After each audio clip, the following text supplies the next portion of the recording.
ST में कह रहे हैं कि चमारों ने, जाटवों ने सारा आरक्षण खा लिया है, एसटी में कह रहे हैं कि मीणा ही सारे के सारे अफसर बने जा रहे हैं, वही आरक्षण खा गए हैं।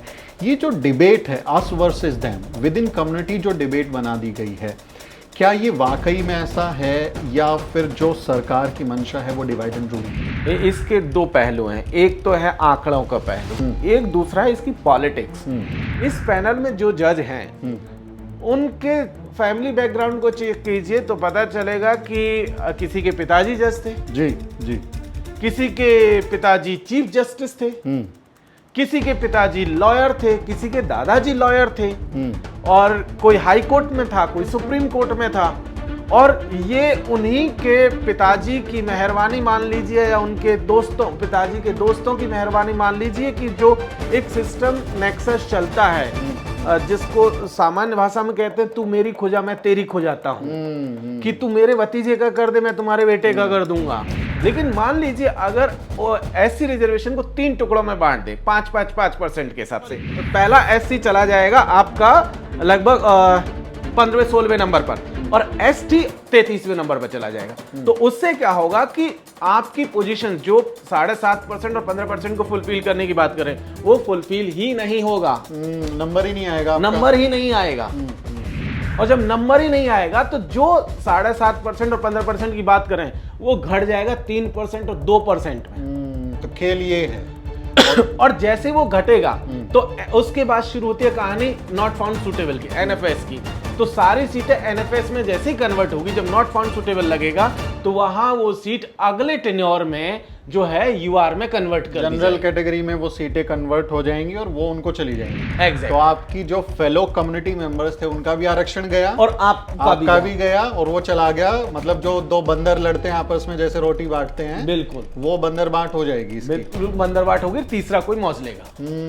चेपिम साथियों, बहुत बहुत स्वागत है हमारी इस खास पेशकश में। इस वक्त देश की सबसे बड़ी अदालत सुप्रीम कोर्ट से जो फैसला आया है जिसमें एससी और एसटी के आरक्षण में बंटवारे का फैसला सुनाया गया है, यानी कि कुछ जातियों को ज़्यादा आरक्षण दे देना और कुछ जातियों को कम आरक्षण दे देना, और ये भी सिफारिश कर देना कि कुछ जातियों को आरक्षण के दायरे से बाहर कर देना, क्रीमी लेयर लागू कर देना। इस तरह के जो फैसले आए हैं उसके बाद देश में ज़बरदस्त हलचल मची हुई है। दलित बहुजन समाज में एक अजीब सी हलचल है और लोग इसे दलितों के, आदिवासियों के आरक्षण पर हमला करार दे रहे हैं कि जुडिशरी ने हमला किया है, जो काम संसद को करना चाहिए था वो जुडिशरी कर रही है और इसके बाद के आरक्षण खत्म हो जाएगा। और ये भी कहा गया, जो सुप्रीम कोर्ट की जजमेंट थी उसमें जो जज बात कर रहे थे कि कुछ जातियों को सबसे ज्यादा फायदा मिल गया जबकि कुछ जातियों को कुछ फायदा नहीं मिला। जैसे ये कहा गया, कई लोग जो नुक्कड़ चौराहे पर बातें करते हैं उसी तरह की बातें हमने देखी वहां पर भी, जो अक्सर आप देखते हैं आसपास की, चमारों ने सारा आरक्षण खा लिया एससी का, मीणाओं ने सारा आरक्षण खा लिया एसटी का, यादवों ने सारा आरक्षण खा लिया ओबीसी का। इस तरह की बातें जो की जाती हैं उसी तरह का हम लोगों ने डिबेट भी देखा। तो इस जजमेंट के बाद क्या असर होने वाला है एससी और एसटी के आरक्षण पर, बहुजन समाज की एकता पर, संविधान पर, इस मसले पर बात करने के लिए मेरे साथ प्रोफेसर जितेंद्र मीणा है, जो कि दिल्ली यूनिवर्सिटी में इतिहास के प्रोफेसर हैं और जाने माने विचारक हैं, तमाम मसलों पर लिख रहे हैं 2-3 दिन से, जब से ये डिबेट शुरू हुई है उसके बाद भी लगातार लिख रहे हैं। जितेंद्र, ये जब फैसला आया, पहली बार जब इस फैसले की हम सुगबुगाहट देख रहे थे कि इस तरह का फैसला आ सकता है, फिर सुप्रीम कोर्ट की जो जजमेंट सुनाते हुए जिस तरह की शब्दावली थी, जिस तरह की भाषा का इस्तेमाल जज कर रहे थे कि जैसे जस्टिस मित्तल ने कहा कि एक पीढ़ी को देना चाहिए उसके बाद तो देना ही नहीं चाहिए। जस्टिस जो गवाही हैं उन्होंने कह दिया कि भाई क्रीमी लेयर लागू करनी चाहिए, क्रीमी लेयर के लोगों को बाहर कर देना चाहिए। तमाम जज इसी तरह की भाषा का इस्तेमाल कर रहे थे। जब आप सुन रहे थे क्या लग रहा था कि ये क्या हो रहा है, ये सुप्रीम कोर्ट हमारा भाग्य तय कर रहा है और हम लोग कहीं पे पार्टी नहीं है, हम लोग दिख नहीं रहे हैं, इसमें क्या चल रहा था दिमाग में? देखिए ये सुमित, इसको ऐसे समझिए कि पिछले 8-10 सालों में जो सुप्रीम कोर्ट से जो जजमेंट आए हैं वो लगभग ऐसे ही हैं कि वो ज़्यादातर जजमेंट ऐसे हैं जहां वो आदिवासियों के खिलाफ में बात की जा रही है, दलितों के खिलाफ में बात की जा रही है, ओबीसी के खिलाफ में बात हो रही है। वो क्लियर कट दिखता है, वो इंटेंशन भी दिखता है कि जज साहब किस इंटेंशन के साथ ये लिख रहे हैं। जो टर्मिनोलॉजी, जो भाषा की आप बात करें, वो जजमेंट्स में दिखता है। हमने जब राम मंदिर का जजमेंट आया तब देखा कि एक बात कही गई, एक हाइपोथेटिकल मामला था कि भाई बहुमत चाहता है। अब जज साहब ने ये कैसे तय किया, कौन सा चुनाव कराया कि जिससे पता चला कि जो बहुमत है वो मंदिर के पक्ष में है। लेकिन क्योंकि जज साहब को लगा तो उन्होंने फैसला दे दिया। इसी तरीके से ST/SC एक्ट में देखा, रोस्टर में भी देखा, और अभी जो फिलहाल में कल जो जजमेंट है उसमें भी हम देख रहे हैं कि जज साहब को लग रहा है कि कुछ को ज्यादा मिल गया है। लेकिन सवाल यह है कि जज साहब को ये लगने का आधार क्या है? कोई डेटा है आपके पास? क्या सरकार के पास कोई डेटा है? जज साहब के पास कोई डेटा है? सुप्रीम कोर्ट के बाकी संस्थानों के पास किसी के पास डेटा है? कोई और न्यायालय के पास कोई डेटा है? अगर डेटा है तो उसे सार्वजनिक करें, उससे हमारा भी भला होगा और देश का भी भला होगा, पहली चीज। दूसरी बात, जब हम लोग बात करते हैं कि भाषा की जो बात हो रही है, ये भाषा भी हम लोग देख रहे हैं कि ये लगभग वही भाषा है जो RSS के लोग इस्तेमाल करते रहे। बीजेपी के लोग आरक्षण के खिलाफ इसी भाषा का लगभग इस्तेमाल करते हैं, तो वो भाषा भी समझ में आती है। तीसरी चीज इसमें देखिए, जिन जज साहब का आप हवाला दे रहे हैं, इस पूरे पैनल को उठा के देख लीजिए। इस पैनल में जो जज हैं उनके फैमिली बैकग्राउंड को चेक कीजिए तो पता चलेगा कि किसी के पिताजी जज थे, जी, किसी के पिताजी चीफ जस्टिस थे, किसी के पिताजी लॉयर थे, किसी के दादाजी लॉयर थे, और कोई हाई कोर्ट में था, कोई सुप्रीम कोर्ट में था। और ये उन्हीं के पिताजी की मेहरबानी मान लीजिए, या उनके दोस्तों, पिताजी के दोस्तों की मेहरबानी मान लीजिए, कि जो एक सिस्टम नेक्सस चलता है, जिसको सामान्य भाषा में कहते हैं तू मेरी खुजा मैं तेरी खो जाता हूँ, कि तू मेरे भतीजे का कर दे मैं तुम्हारे बेटे का कर दूंगा, तुम हमको खुदा कह दो हम तुमको खुदा कह देंगे। बिल्कुल। और वो खुदा कह कह करके ये सब वहीं तक पहुंचे हैं। जो कह रहे हैं कि मलाई ले ली गई है, उन जज साहब से पूछिए, तो उनके पिताजी 3 बार राज्यपाल थे, उनके पिताजी जो है लोकसभा सदस्य रहे, राज्यसभा सदस्य रहे, और जब उनकी सुप्रीम कोर्ट में नियुक्ति होती है तब वो कहते हैं कि मैं तो बाबा साहब की बदौलत आया हूं। तो आप तो आर्थिक तौर पर मजबूत थे, फिर आपको बाबा साहब कहने की क्या जरूरत पड़ गई? सही बात है। तब तो आपको जरूरत ही नहीं थी कि बाबा साहब के चलते आप आए। जब आप अमेरिका जाते रहे, स्टेटमेंट देते तो कहते कि अफर्मेटिव एक्शन बहुत अच्छी चीज है और ये होना चाहिए, लेकिन जैसे ही आपको ये समझ में आता है कि अब आप चीफ जस्टिस बनने वाले हैं तो आप अपनी पोजीशन बदल लेते हैं। तो ऐसे में ये जानना बहुत जरूरी है। देखिए, सम्मान अपनी जगह है, लेकिन समाज के खिलाफ अगर कोई साजिश होगी तो उसे चुपचाप बर्दाश्त नहीं किया जाएगा। बहुत क्लियर है। जितेंद्र, इसमें इस पूरी डिबेट में बहुत दिलचस्प एक चीज़ जो मेरे को देखने को मिली कि ये मामला पंजाब के केस को लेके आया कि सब क्लासिफिकेशन शेड्यूल कास्ट में होना चाहिए कि नहीं होना चाहिए, उसको लेके केस की सुनवाई हो रही थी। लेकिन शेड्यूल ट्राइब में सब क्लासिफिकेशन होना चाहिए नहीं होना चाहिए, इसकी कोई पार्टी नहीं थी, कोई डिमांड नहीं थी, किसी स्टेट ने ऐसा प्रस्ताव नहीं दिया था, कहीं पे ऐसा लागू नहीं हुआ था।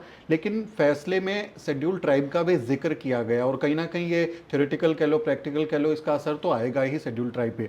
जो लोग उसमें पार्टी भी नहीं है उनके बारे में भी फैसला दे दिया गया, जबकि उनका पक्ष रखने वाला वह कोई नहीं था। इसको कैसे देखते हैं? देखिए, इसमें एक और चीज देखिए, इसमें पंजाब सरकार पार्टी थी, दलित नहीं थे, सरकार पार्टी, सरकार की मंशा थी। तो सरकार जिस पार्टी की थी उस पार्टी की मंशा थी जी। तो क्या दलितों ने जाकर के कहा था कि आप हमारा पार्टीशन कीजिए? पंजाब सरकार को पहली बात नहीं कहा, कोई आंदोलन नहीं हुआ, कोई आंदोलन नहीं। क्या कोई दलितों का ऐसा तबका था जिसने जाकर के सरकार को बोला हो कि नहीं हमारा पार्टीशन कीजिए? वो भी नहीं है। एसटी का तो मुद्दा बाद में है, लेकिन एससी में भी आप देखिए तो ये नहीं है। लेकिन क्योंकि पॉलिटिकल पार्टी की अपनी जो भी कंपल्सन रही हो, या जो भी उनका अपना हिडन एजेंडा रहा हो, वो अपने एजेंडे से आगे बढ़े और वो मामला चला गया सुप्रीम कोर्ट में। लेकिन इंटरेस्टिंग चीज ये है कि जो चीज संविधान में सेटल्ड है, संविधान सभा में सेटल्ड है, उसको चैलेंज किया सुप्रीम कोर्ट ने, पहली चीज। दूसरी चीज कि क्या किसी की ये तय करने का हक है? इवन सुप्रीम कोर्ट के पास भी हक नहीं है कि मैं आदिवासी हूं या नहीं हूं, आप दलित हैं कि नहीं है, ये तय करने का हक सुप्रीम कोर्ट का नहीं है। ये संविधान सभा में तय हो रखा है जी। अगर और किसी को तय करना है तो संसद को तय करना था, और ये लेकिन ये तय करने का काम अब सुप्रीम कोर्ट कर रही है।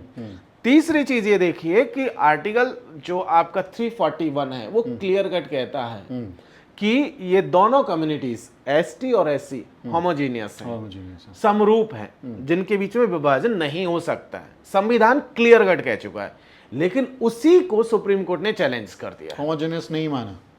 चौथा पॉइंट, एसटी में शामिल होना, एससी में शामिल होना, बाहर करना, उसका डिवीजन करना, उसमें कुछ भी करना, ये वैसे भी संसद का मामला था। उसके बाद राष्ट्रपति इसको करता है, लेकिन जब सुप्रीम कोर्ट कल के जजमेंट में कह रहा है कि राज्य सरकारें कर सकती हैं, आपने राष्ट्रपति को भी सुपरसीड करने का पावर राज्य सरकार को दे दिया। सभा को आपने संविधान दिया, आपने संविधान को क्रॉस कर दिया, संसद को क्रॉस कर दिया, राष्ट्रपति को क्रॉस कर दिया, सबको क्रॉस कर दिया, और आपने बना दिया सुप्रीम किसको? राज्य सरकार को।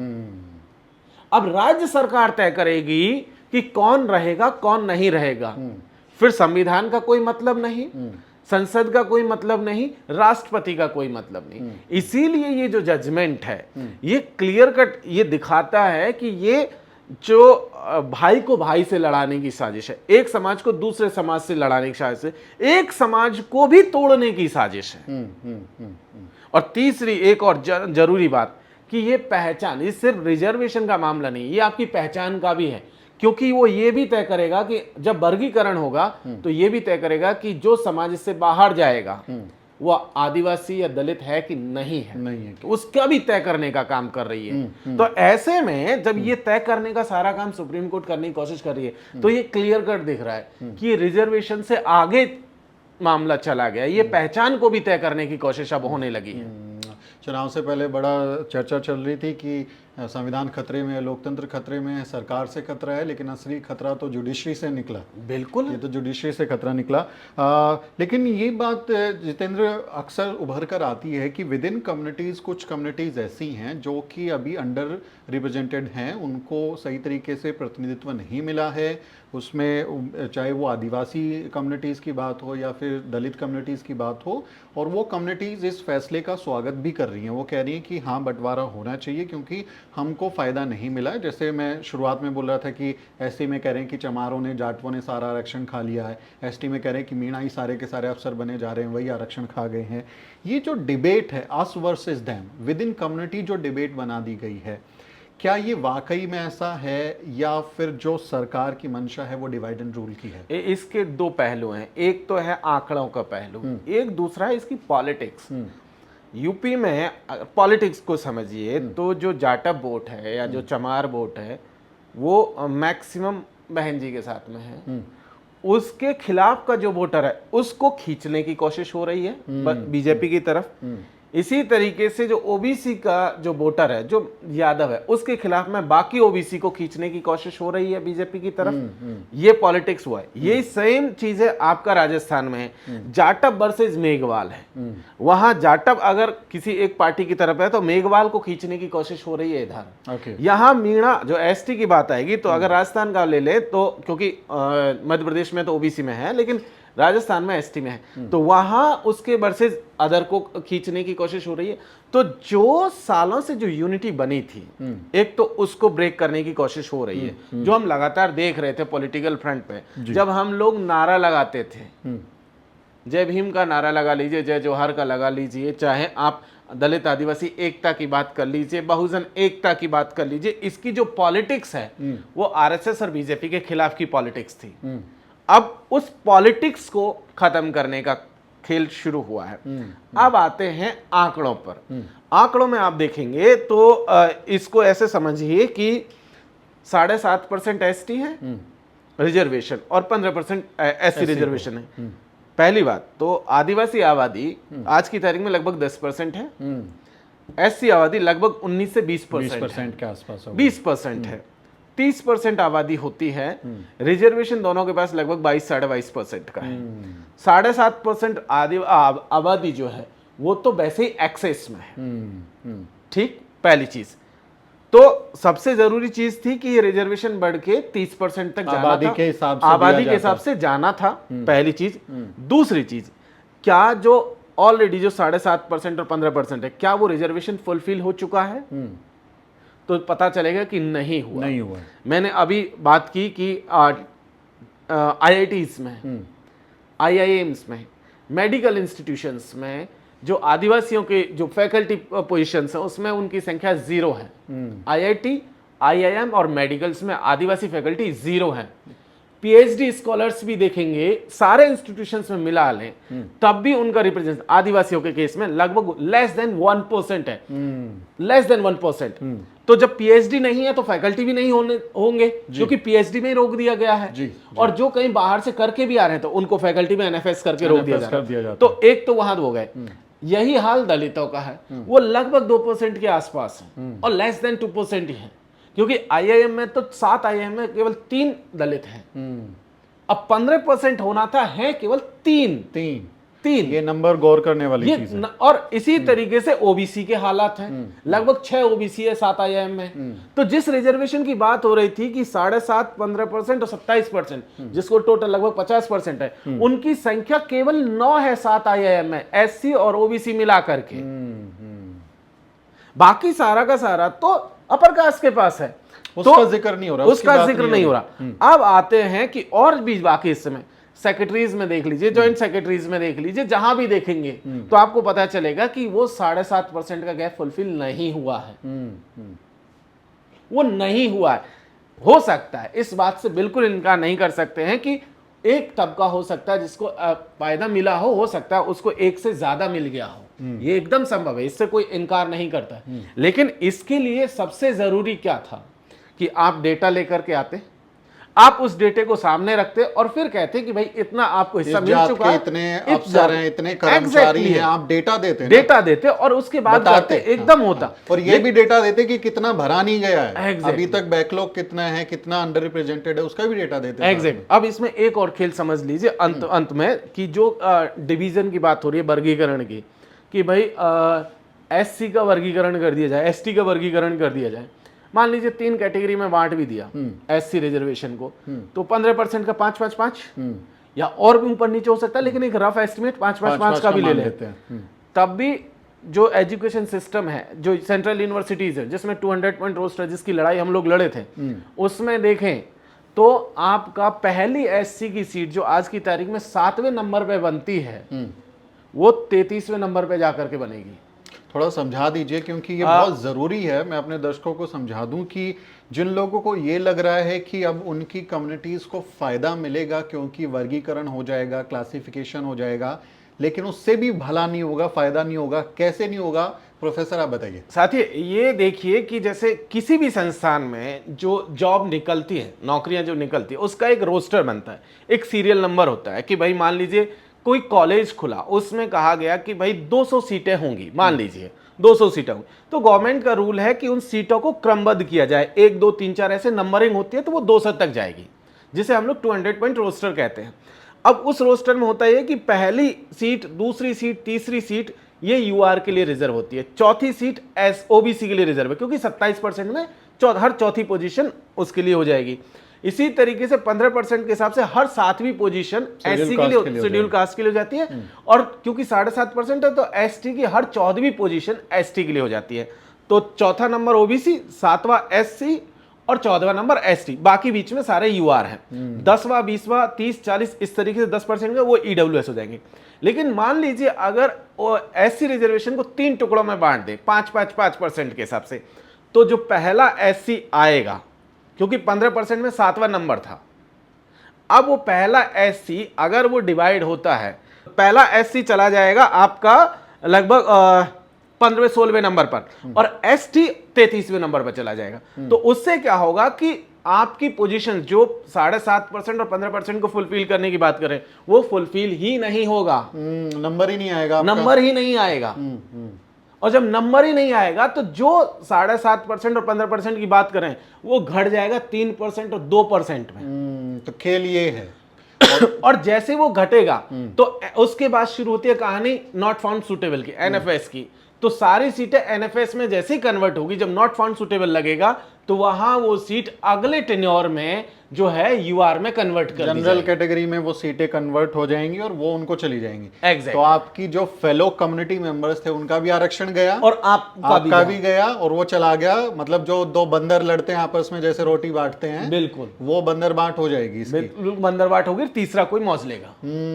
तो इसको लेके अभी हम जैसे राजनीति को देख रहे हैं कि अभी हम बेंजी का भी बयान आ गया, चंद्रशेखर आजाद का, प्रकाश अंबेडकर का है, एलजेपी ने भी जो है इस पे बयान दे आरजेडी का दिया, भी बयान आरजेडी का भी बयान आ गया। तो माहौल बन रहा है कि धीरे धीरे इस पे एक विरोध जो है राजनीतिक तौर पर भी आ रहा है और जनता तो विरोध कर ही रही है। देखिए, क्या एक बड़ा आंदोलन देख रहे हैं कि 2 अप्रैल जैसा कुछ आंदोलन बन बिल्कुल। जाए? इसमें एक चीज ये है कि आप देखेंगे तो क्योंकि 550 पेज का जजमेंट है, तो हर किसी के लिए पढ़ना उसमें टाइम संभव नहीं लगता है। होता। हाँ। कुछ भाषा की भी कंपलसन है क्योंकि Exactly. इंग्लिश में है, तो जो साथी इंग्लिश को ठीक से नहीं समझ पा रहे हैं वो भी धीरे धीरे कानून की अखबारों भाषा से है, कानूनी अखबारों से दांव-पेच समझ है। रहे हैं, बाकी लोगों के जरिए समझने की कोशिश कर रहे हैं, इसलिए उसमें टाइम लग रहा है। लेकिन धीरे धीरे सब लोगों की पोजीशन क्लियर होती जा रही है और सबने इसका विरोध किया है। कुछ पार्टियां अभी भी हो सकता है असमंजस में हो, कंफ्यूजन में हो, लेकिन आने वाले दिनों में वो भी इस कंफ्यूजन से दूर होंगी और सबको ये समझ में आ रहा है कि आरएसएस किस तरीके की पॉलिटिक्स खेल रहा है। आरक्षण का संविधान का मतलब एक किताब का टुकड़ा नहीं है। जिस संविधान को बचाने की लड़ाई पिछले दिनों हम लड़ रहे थे, वो सिर्फ किताब नहीं है, उसके भीतर जो अल्फाज लिखे हैं, एक एक शब्द, वो इंपॉर्टेंट है। और अगर उसमें से आप तोड़ना शुरू करेंगे एक एक करके, तो उस किताब का कोई मतलब नहीं रह जाएगा। और ये वही कोशिश हो रही है। उसमें से एक हिस्सा सुप्रीम कोर्ट के माध्यम से तोड़ने की कोशिश हो रही है, जो इस देश का लगभग 30% है। लगभग 30% हिस्सा है, उसको, उसका जो मैन हक था उसी को तोड़ दिया गया। तो पार्टियों को भी समझ में आएगा कि अल्टीमेटली आरएसएस का ये खेल क्या है और किस दिशा में जा रहा है और इससे क्या नुकसान होने वाला। खास करके जो एसटी, एससी, ओबीसी की जो पॉलिटिक्स जो पार्टियां कर रही हैं, जो कॉन्स्टिट्यूशन को बचाने का दावा करती हैं, उनको ये समझना होगा कि संविधान सिर्फ कोई किताब नहीं है। उसमें मौजूद लोगों के हक और हुकूक जब तक सुनिश्चित नहीं होंगे, सुरक्षित नहीं होंगे, तब तक उसका कोई मतलब नहीं रहेगा।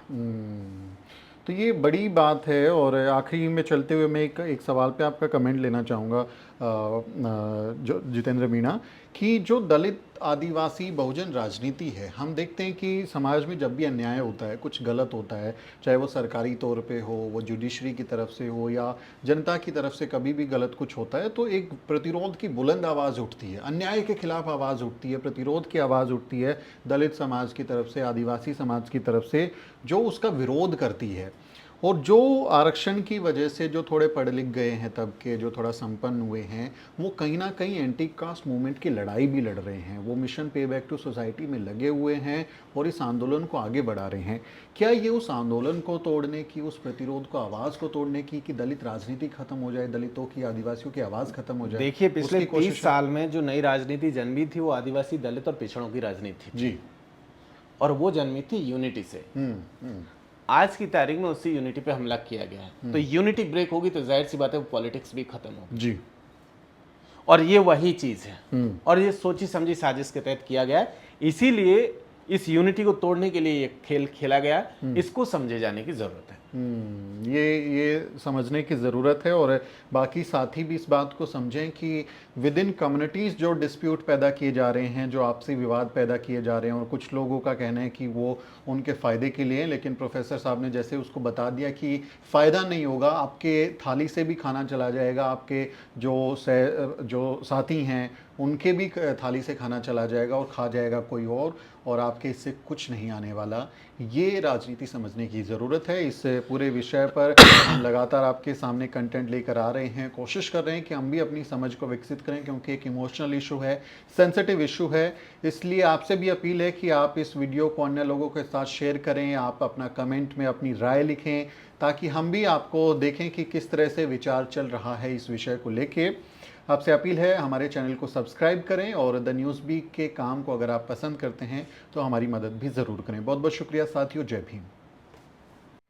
साथियों, अगर आपको द न्यूज़ वीक का काम पसंद है और आप चाहते हैं कि हम यूं ही अम्बेडकरवादी पत्रकारिता करते रहें तो हमारी आर्थिक मदद ज़रूर करें।